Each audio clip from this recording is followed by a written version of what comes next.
With baby Keem's family ties blasting on his headphones and adrenaline coursing through his veins, powerlifter Andy Cabindol prepared to lift the most he'd ever had while competing. He stretched his arms out one final time, took a breath, and stepped onto the competition platform. In that moment, nothing mattered more than the plates he was about to press. This past July, the Tisch Jr. competed in the International University Sport Federation's World University Powerlifting Championships held in Estonia. He was one of 32 representatives from the United States and one of only 2 from universities in New York. He finished 4th in the 66 kg weight class.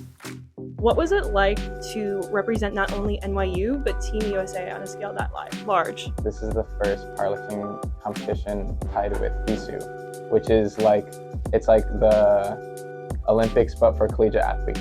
And so when I found that out and I was like, oh, I'm only one of 32 athletes. It's scary, but it's also like, oh, I'm so excited to hop on the stage now.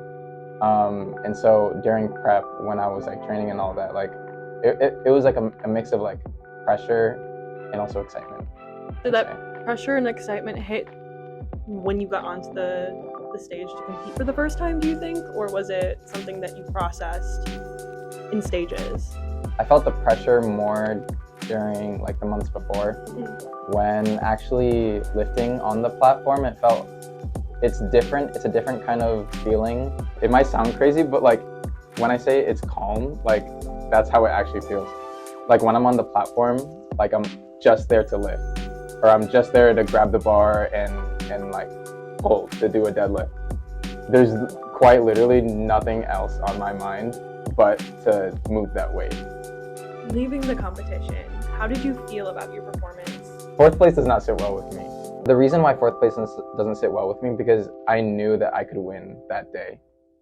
The winning total was something that I've hit before in training.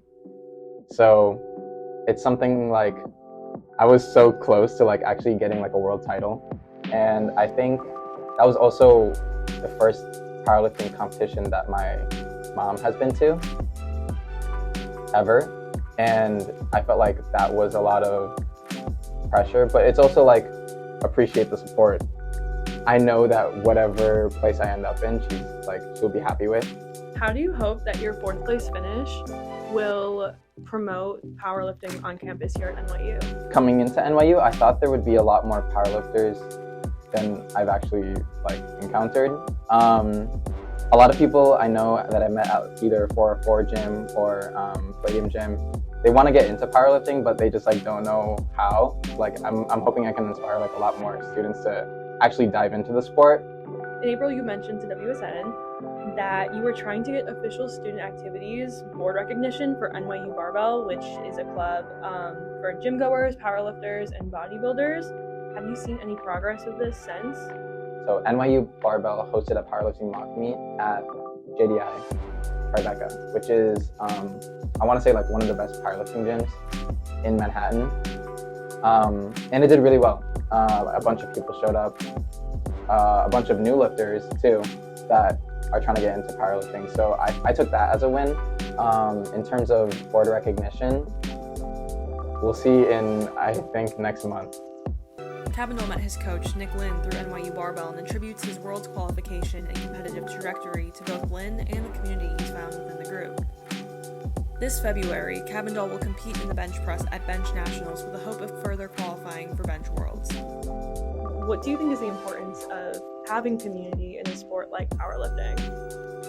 Powerlifters can get lost in the numbers to the point where they compare themselves to other people. Knowing that there's people around me, not just in the gym, but also in school, that are just as dedicated to the gym as well. It's really rewarding seeing people also strive to their gym goals.